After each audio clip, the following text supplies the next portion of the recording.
Hola, buenas tardes a todas y todos. La verdad, un gusto participar en esta actividad de la Asociación Americana de Juristas.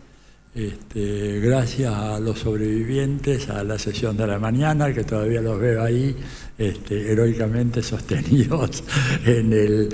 Yo, bueno, agradezco que estén. Voy a hablar un poco toda esta problemática así geopolítica, pero muy vinculado a lo del lawfare, porque estoy, ¿verdad?, de todas maneras en mi cabeza rebotando algunas de las cosas del coloquio fallido de ayer, en donde quería yo dialogar un poco con Rafael Correa, pero no había ocasión y además él estaba muy emocionalmente comprometido en esa presentación y a mí me pareció que hubiera sido un rasgo de egoísmo de mi parte o de poca generosidad pararlo para hacerle yo preguntas. Entonces, creo que algo de eso me quedó en el tintero y lo voy a plantear hoy.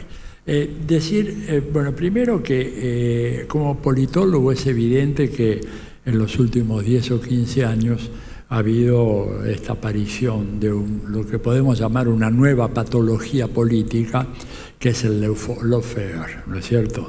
Los indicios son incuestionables y es un proceso que se ha ido agravando con el paso del tiempo, y debo decir que no es solo un proceso que se da en América Latina y el Caribe, sino que desgraciadamente está abarcando más y más regiones del planeta.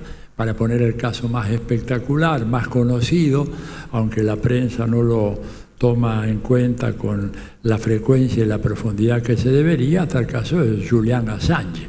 Julian Assange es un caso absolutamente escandaloso, vergonzoso, imperdonable, de un tipo que simplemente dio a conocer datos que habían sido sustraídos por otra persona que a su vez fue juzgada, ¿no es cierto?, con mucha menos severidad con que se lo va a juzgar a Assange. Ese es el caso, la soldada Manning, ¿no es cierto?, creo que ya está en libertad y cumplió una condena bastante breve. Sin embargo, Julian Assange, si llega a ser extraditado a Estados Unidos, el pedido del fiscal son 175 años de prisión. Imagínense ustedes. O sea, lawfare en Inglaterra, ¿no es cierto?, con todos esos jueces, con las pelucas y las togas y toda esa estupidez, ¿verdad?, que pretende crear una imagen fetichizada de la justicia, cuando son gente que realmente actúan en función de intereses subalternos a favor de los grupos dominantes de una sociedad.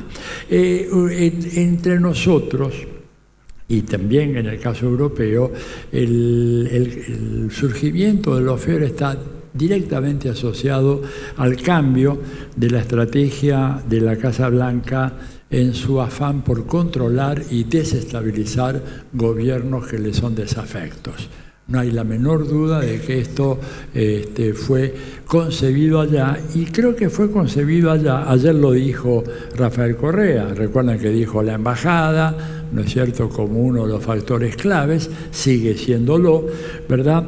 Y esto ocurre cuando Washington experimenta una especie de derrota traumática en su carrera propagandística después de la Guerra de las Malvinas. La Guerra de las Malvinas le demostró a ellos que el costo, ¿verdad?, junto con lo de Pinochet, pero sobre todo Malvinas, el costo de apoyar dictaduras militares y apelar a dictaduras militares se pagaba muy alto, tenía un precio muy alto en términos del prestigio que Estados Unidos necesita siempre exhibir ante sus competidores y ante el resto de la población mundial, arrogándose el papel de líderes del mundo libre, líderes de los derechos humanos, etcétera.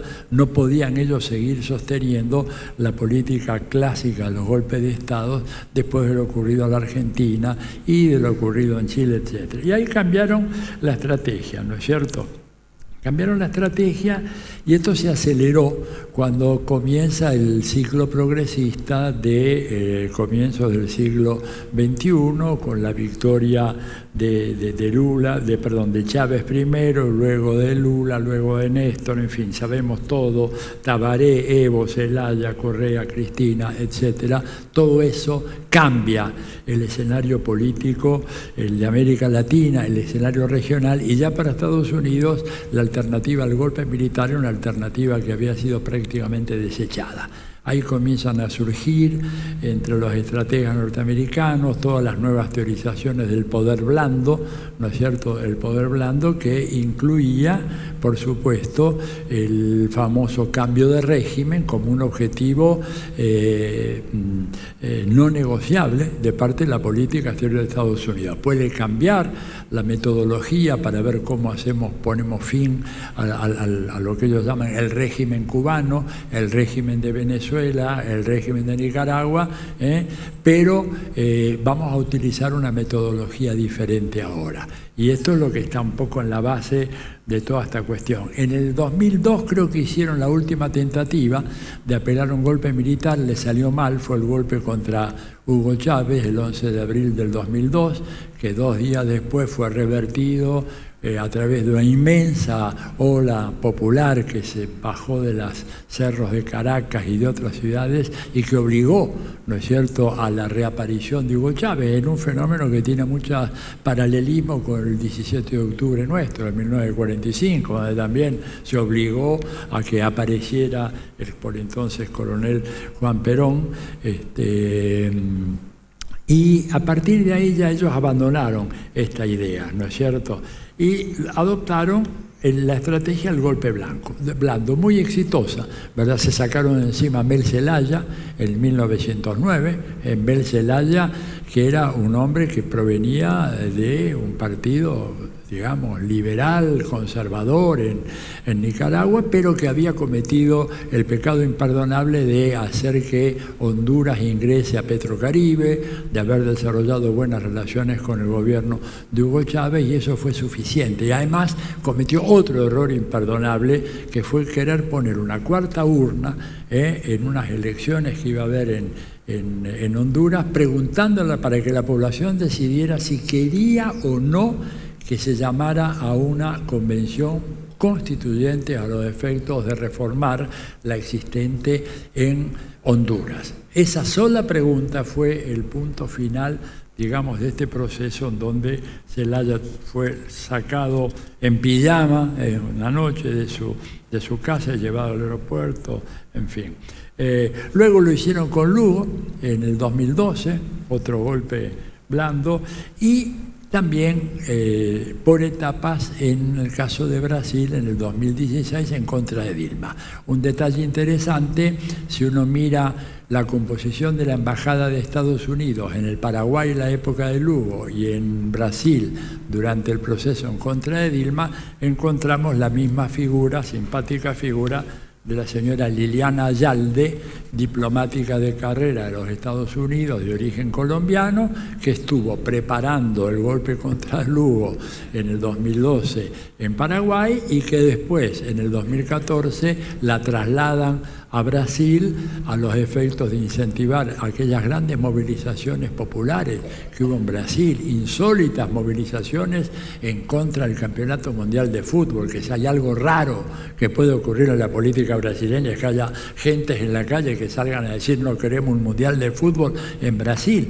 Pero bueno, los trabajos muy inteligentes hechos a través de la ONG hicieron posible eso y finalmente, bueno, la señora Dilma Rousseff terminó excluida de su cargo, lamentablemente dando origen al régimen transitorio de Temer y después a lo de Bolsonaro. En fin, básicamente la idea esta entonces requiere una intervención de las instituciones, ya no más de las Fuerzas Armadas, y cuando hablamos de las instituciones fundamentalmente se habla del Poder Judicial, ¿no es cierto?, en cierto sentido del poder legislativo, pero sobre todo del sistema de medios. Sistema de medios que adquiere una importancia absolutamente fundamental en la vida moderna, porque el sistema de medios es el que conforma y forma y deforma la conciencia de la ciudadanía. Hoy en día, gracias a las nuevas técnicas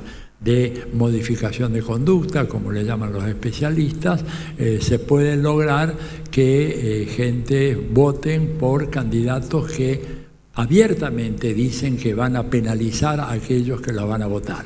O sea, lograr que los pobres voten por sus verdugos. Esto se vio claramente en el caso del Brasil de Bolsonaro, lo hemos visto y lo estamos viendo emerger de manera muy clara también en la Argentina, en algunos distritos, y esto de alguna manera le da entonces a los medios esa centralidad, a mi juicio, fundamental, que creo yo tiene una importancia aún mayor que la del Poder Judicial. Ahora, de todas maneras, hay un dato importante en el caso de la Argentina, para entender un poco el lawfare acá en este país, es que cuando la Universidad de San Andrés, hace pocos meses, en una universidad muy vinculada al espacio de la derecha y del liberalismo, ¿no es cierto?, hizo una encuesta sobre la imagen y la valoración que la opinión pública tenía de diferentes instituciones. Tenía un celular por acá yo, ¿cuál era el mío? Acá está, gracias. Ahí tengo los datos.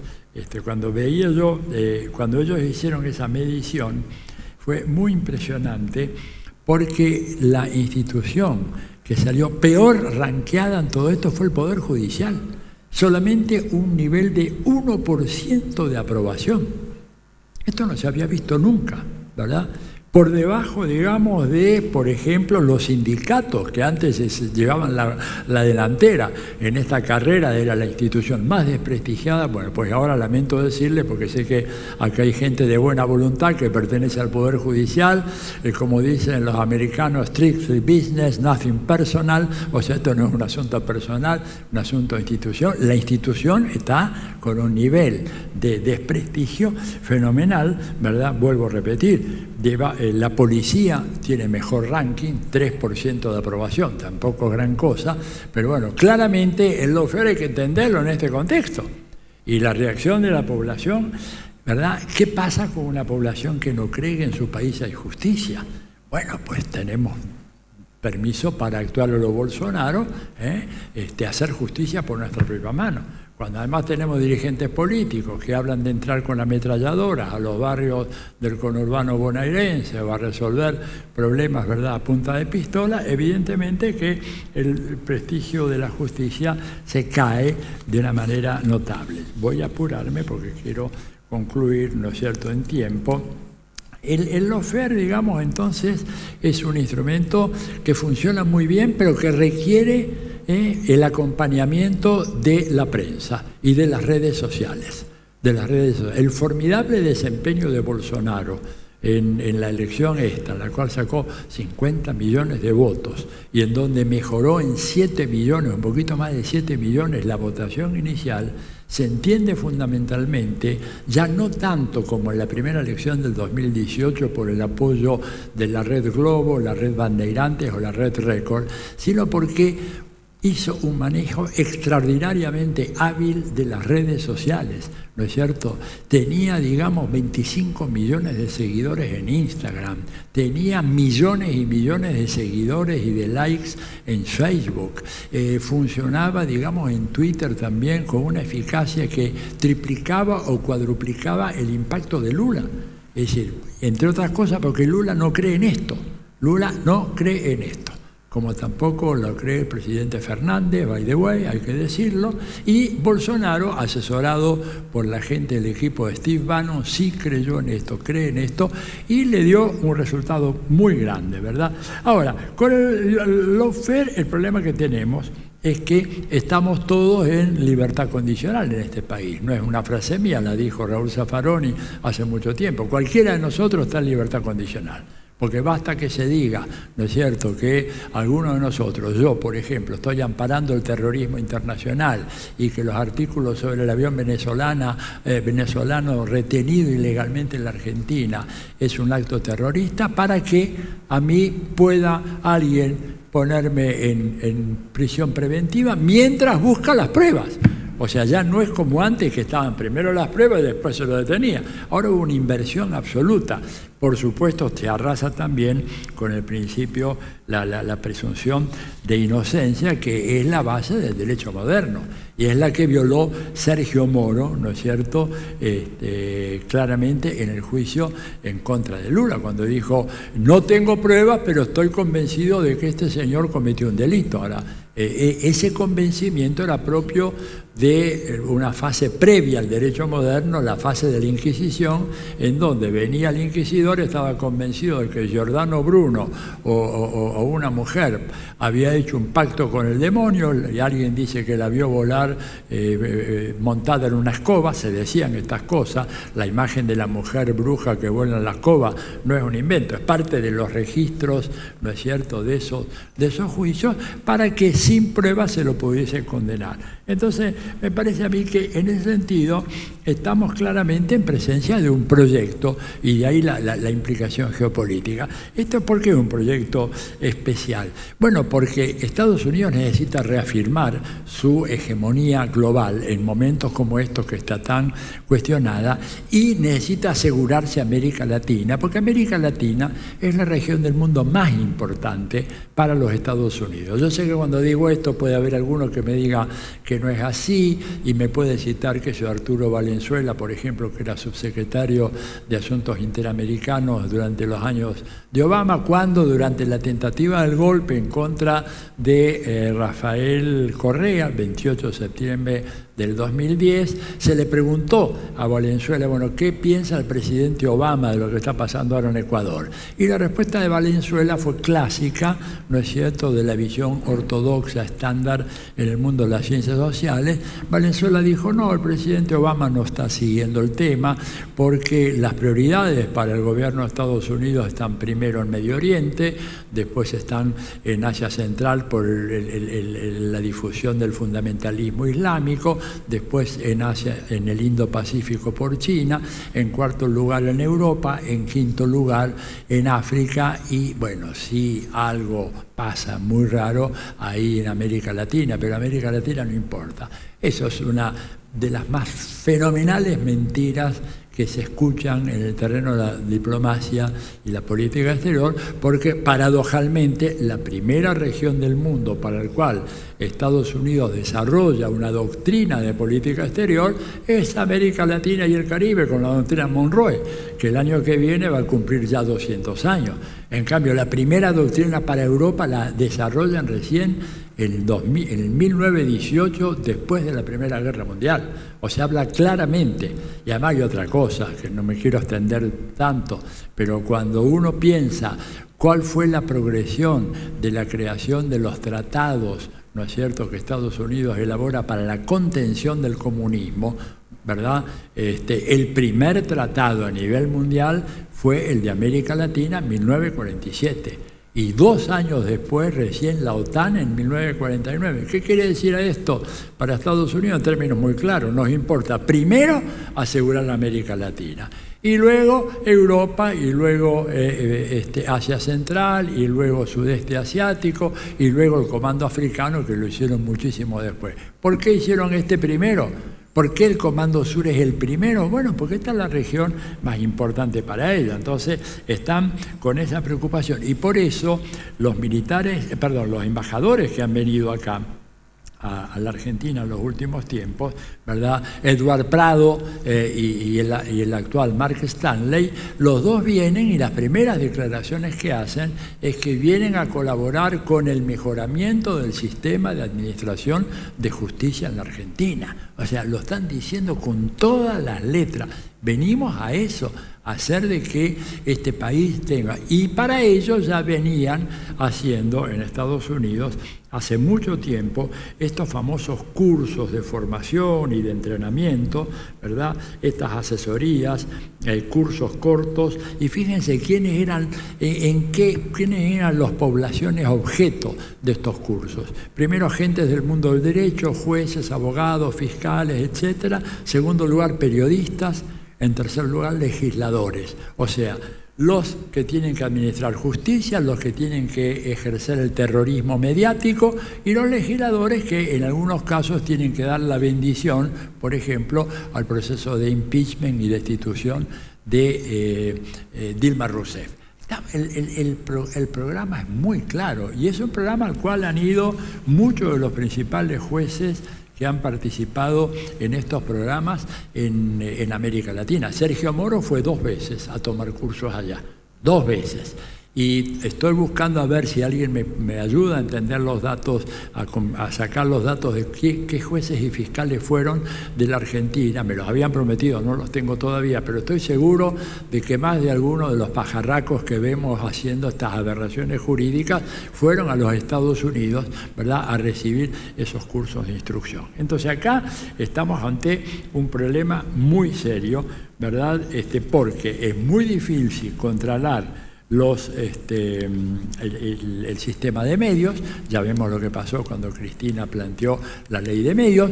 Vemos también cómo las cosas se pueden arreglar, porque fíjense ustedes que Macri eliminó 3 artículos fundamentales de la ley de medios por 3 decretos.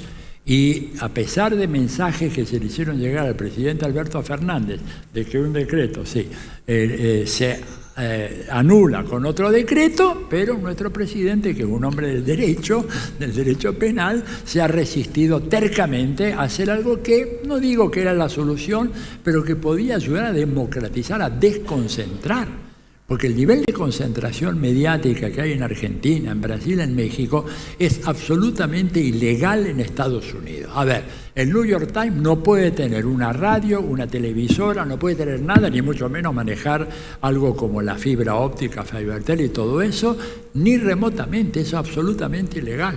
Sin embargo, acá en la Argentina eso ocurre sin ninguna clase de impedimento. Entonces, bueno, este es uno de los temas, ¿verdad?, que es un obstáculo. ¿Cómo hacemos? Porque uno puede hacer un ataque al lawfare, pero lo que dijo ayer Correa, o sea, reemplazaron y modificaron, removieron el 70% del personal. Y resulta que después, al cabo de un par de años, se dan todos vueltas y le votan los mamarrachos que hemos visto aquí, esa jueza Camacho, el fiscal, es decir, cosas absolutamente increíbles.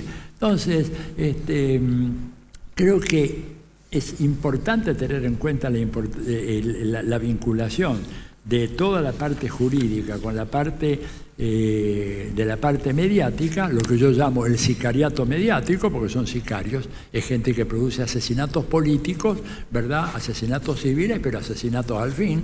Sacaron de la carrera a Lula, la quieren sacar a Cristina, lo sacaron a Correa, lo sacaron a Evo Morales, lo sacaron a Zelaya. Digo, no hace falta matarlo, digo, crea menos escándalo. ¿Hay alguna alternativa para todo esto? Ayer un poco lo pregunté, ¿no es cierto? Y Rafael un poco era ecléctico sobre el tema. Yo me voy a compartir con ustedes, termino porque es apenas una paginita y algo más, leerles un cuento, porque yo, como el trabajo mío es un trabajo insalubre, el trabajo del politólogo que hace un análisis de las relaciones internacionales, está metido en atrocidades de todo tipo, y quise ver algo de este tema de la reforma judicial. Empecé a escribir algo y me parecía, no, la gente no me va a creer, entonces mejor lo escribí como un cuento corto. Se llama Tribulaciones de un Supremo. Yo les recomiendo que lo busquen en la red, lo lean porque está muy divertido. Me han dicho la gente que lo leo, está muy divertido. Les leo un par de parrafitos para que vean cómo yo creo que se puede resolver, avanzar la reforma judicial según este cuento, esta ficción, esta sátira política en la Argentina. El Supremo optó por llamar a su secretaria, marcó el número de la oficina en el Palacio y al cabo de un rato oyó una desconocida voz femenina que le respondía. Entonces le dice, hola, pásame con Laura, mi secretaria, por favor, dice el Supremo. Debe haber un error, señor, aquí no hay ninguna Laura. Creo que renunció o se fue de vacaciones. Soy la secretaria del nuevo ministro. O sea, hasta hace un día y medio era el ministro, ¿verdad? El Supremo. ¿Puedo ayudarlo en algo? Pero dice, ¿pero cómo es esto? Bueno, pero es que el nuevo ministro, el doctor Juan Grabois, todavía no ha llegado a su despacho. Si quiere, puedo dejarle un mensaje. Sorprendida por la reacción violenta del Supremo, que empezó a gritar de todo, le dijo que ella era una mujer que nunca había trabajado como secretaria, aparentemente era compañera de los movimientos piqueteros aquellos. Me dice, le debo explicar, dice, al doctor Grabois lo designó el Senado en una sesión de emergencia ayer por la tarde. El incendio de Comodoro Pi por una gigantesca turba que al grito de justicia, justicia, arrasó con sus instalaciones, convenció a los senadores que su parsimonia estaba empujándolos al borde del abismo y que debían actuar con rapidez para que a ellos no le ocurriera lo mismo. Y por eso designaron al nuevo ministro y a los otros 3, ¿no es cierto? Es terrible lo ocurrido, dice esta buena señora, doctor. Dice, yo no estuve en la toma de la Bastilla, pero vi algunas pinturas y se parecen bastante a lo que pasó en Comodoro Pi. Y lo peor es que parece que hay focos de revoltosos montando guardia en las casas de los Supremos. Doctor, hace mucho que no mira la tele, ¿no? Este es un primer parrafito que le da una idea de por dónde va la cosa. Y les leo el último y ya me voy, termino. Bueno, se siguen dando los acontecimientos. Él había ido a ver cómo estaban las cosas en Marcos Paz para asegurar de que todo estuviera bien. Salió, bueno, no se imaginan las cosas que le pasó en el medio, apuró la marcha sin mirar a sus acosadores, porque cuando salió de la cárcel, la gente que estaba esperando afuera, los familiares, le dijeron de todo, ¿verdad?